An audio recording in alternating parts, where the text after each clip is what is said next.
Здравейте, приятели! Или може би трябва да кажа мархаба кадашла, защото днес ще готвим турско ястие, а именно султан кебаб. Разбира се, няма да съм аз, ако не пипна малко рецептата, така че тук ще я доближа малко до италианската кухня. Сиреч вместо точени кори ще използвам такива, които ползваме за лазаня. И също при изготвянето на самия кебаб ще има малко похвати от тези на италианската кухня. Но, с какво започваме? Домати. Тук имам пресни домати, които съм нарязал на купчета. Една глава лук. Половин килограм бутчета пилешки, които са обезкостени. Доматена паста и сушени домати, за да засиля малко интензивността на вкуса на доматите.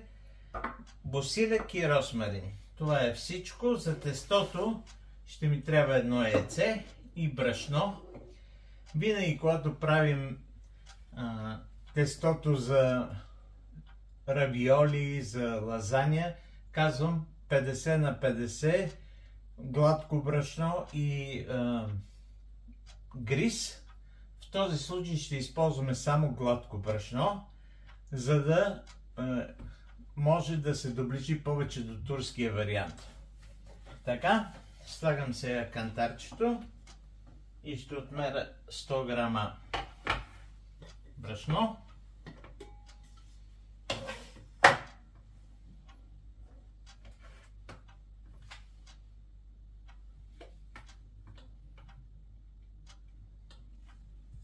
Така.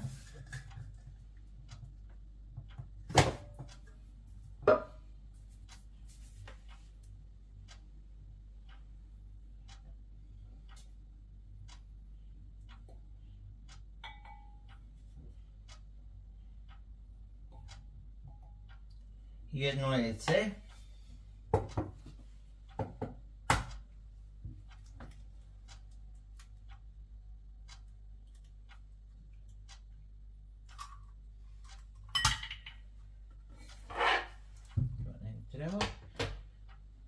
Малко захтин.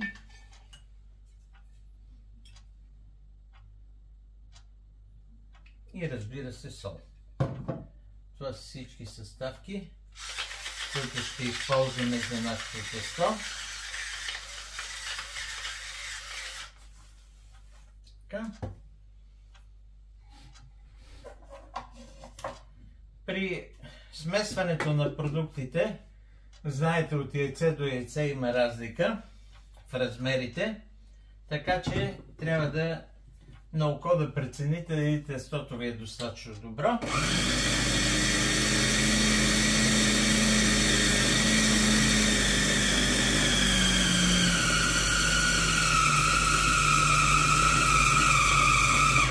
В моят случай се получи чудесно. Кое е признака? Виждате, тестото се събра в единия край, не лепне по ножовете.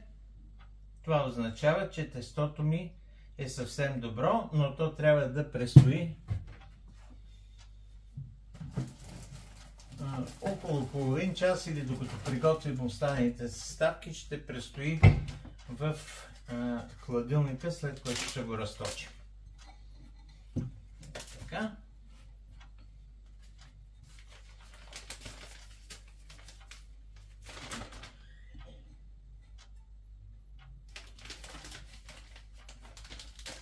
Готово. Толкова за тестото. Сега ще се заем с пилето.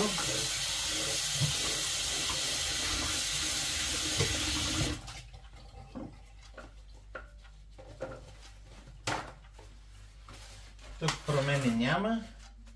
Пилешко винаги върху поставка. Така. И го нарязвам на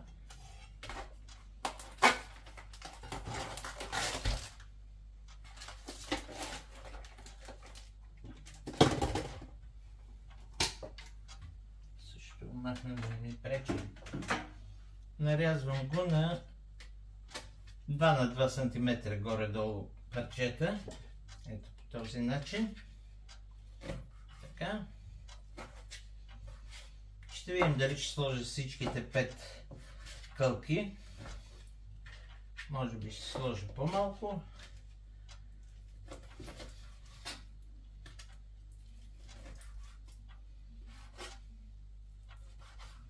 И след като нарежа месото, ще преминем вече към пърженето му и подготовката за плънката, така да се каже. Вече сме над печката. Загрявам малко олио в този тиган и ще запържа, или по-скоро ще запечатам пилешкото месо. Така.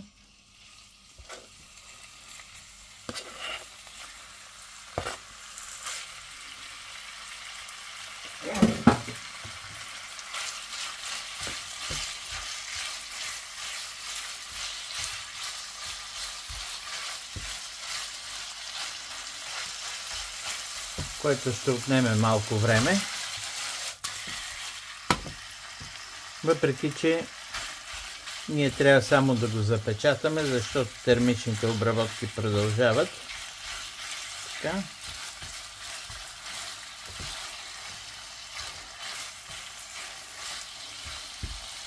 Сега е момента да сложа и малко подправки, като сол.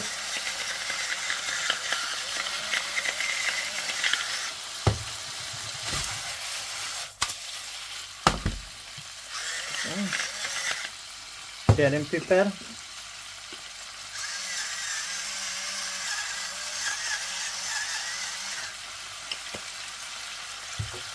Мога да сложа от розмарина. Босилека ще го запазя за по-късно, когато вече сложим и домата. Така. Сега е момента да сложим и лука, леко да се запържи.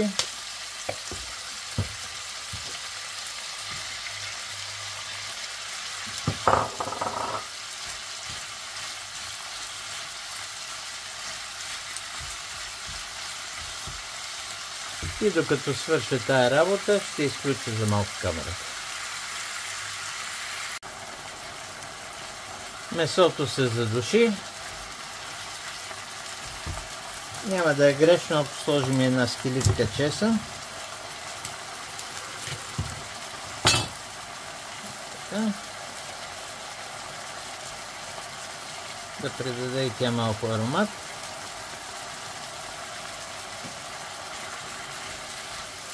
И сега трябва да запържим най-напред доматената паста,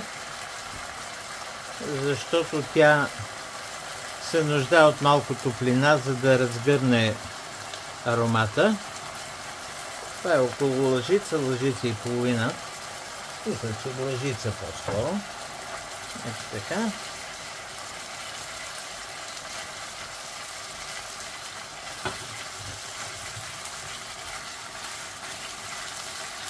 Да, пастата замириса много приятно.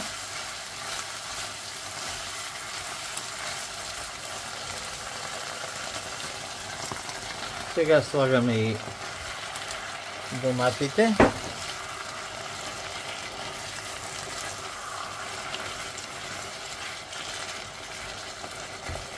И съответно босилека.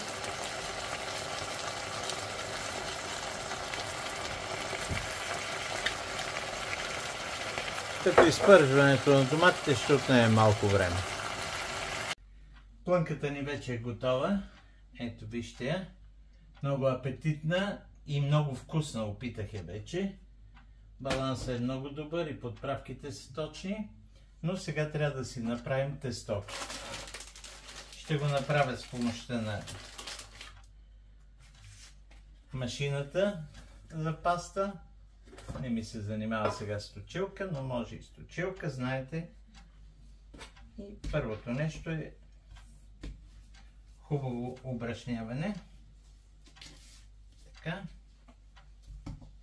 След което почваме от най-широката степен. Това е степен 0.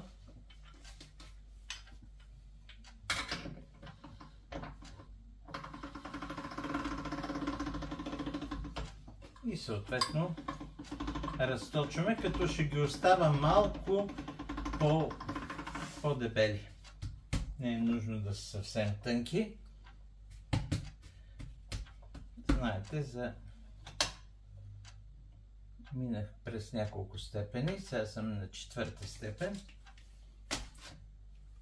За лазаня не са нужно да са толкова тънки, а и факта, че тестото е правено само от гладко брашно, още повече подсилва този ефект.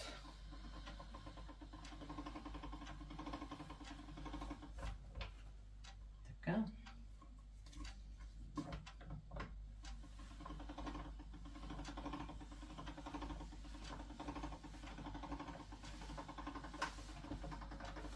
Ще доразтегля през още една степен и след това вече ще пълним нашето ястие. Това е паничката, с която ще работим, но преди това искам да ви покажа какво слагам аз в бежамела. Винаги слагам по един жълтък или цяло яйце.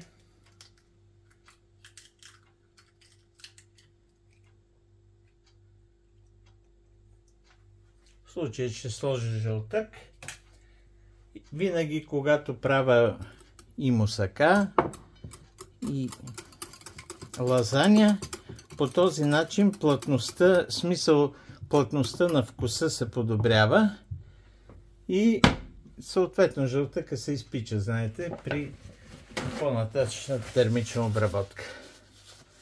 Така, това е нашата купичка. Ще я леко намажа с олио.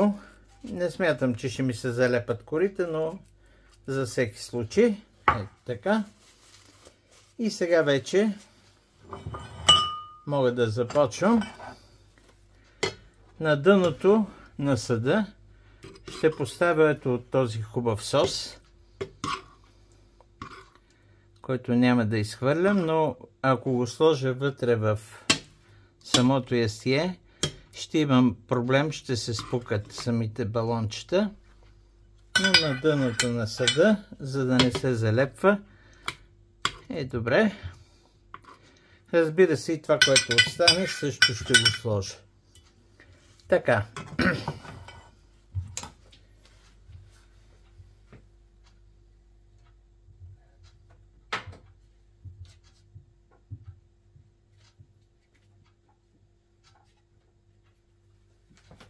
Взимам една част от тестото, поставям го ето в тази формичка, по този начин, и сега ще сложа в него плънка.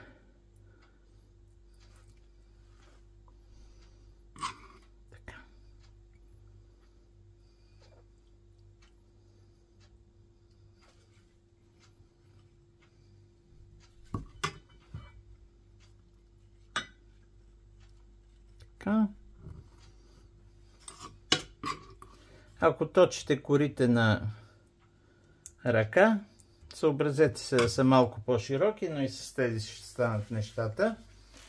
И сега ще изрежа с един ринг едно поклопаче.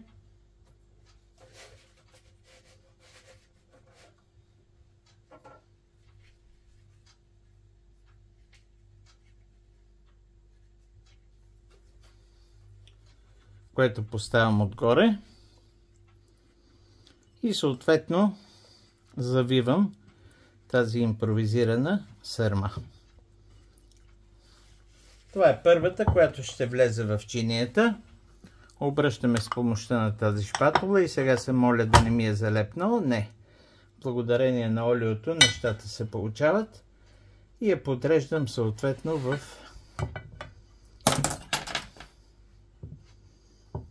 нашата тавичка. По същия начин ще постъпя и с останалите, мисля, че ще се съберат 5 или 6. След което ще се видим отново. Плънката ни вече е готова и е настрани. Корите или паста корите трябва малко да изпръкнат и сега трябва да направим малко сос бежамел. Ето виждате, маслото вече се разтопи. Слагам, това са около 30 грама брашно, което трябва хубаво да запържим, защото цялото ястие има брашнен вкус. Ето така виждате, покафенява.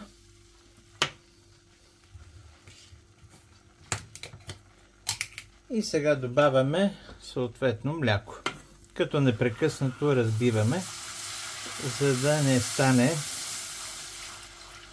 защото нишестето в брашното веднага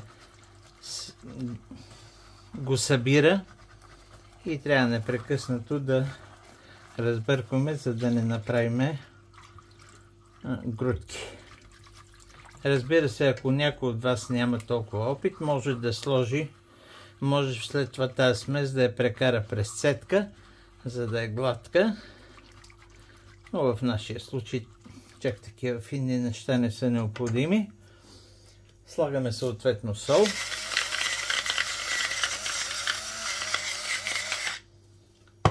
Също така индийско орехче, неотменно в тия случаи. Ето отново почва да сгъстява. Трябва да се внимава, ако е много гъст, да се добави пак мляко.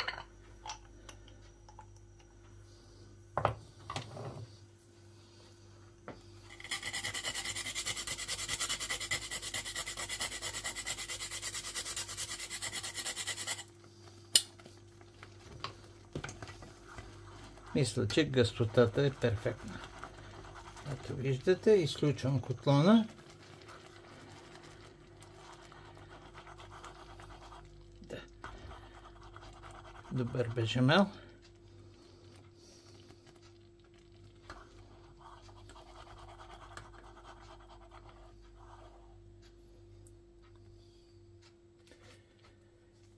Ще остава вътре.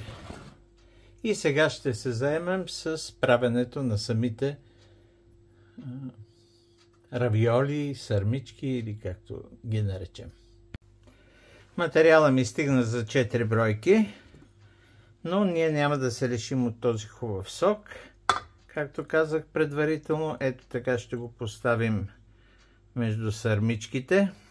Наричам ги за удобство така. Така. Защото той ще предаде допълнителен вкус. А ще има и малко нещо като сосче. Ето така. И сега идва ред на бежамела, с който поливаме нещата отгоре, като се стремим първо върху самите сърмички. Така. Виждате, той се разлива и попада от всички страни и ще образува една хубава коричка, като при лазанята.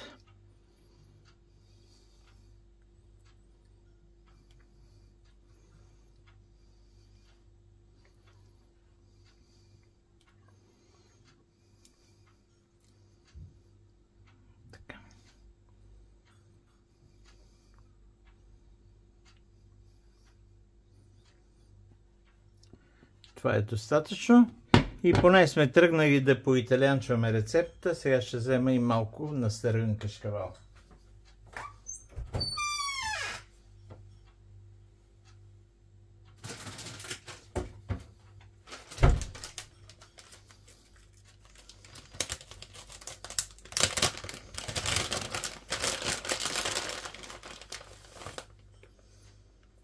Така отгоре.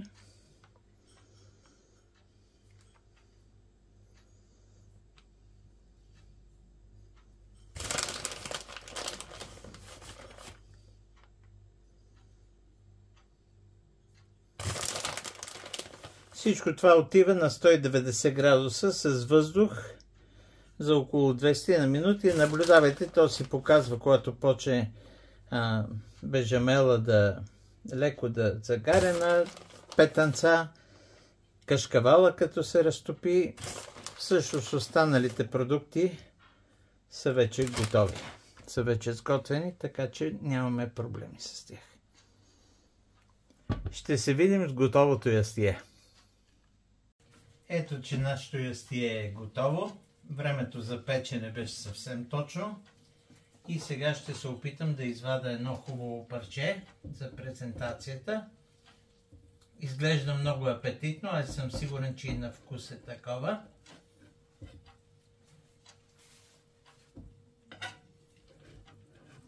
Така, взимам едно парче и го позиционирам в средата на тази чиния.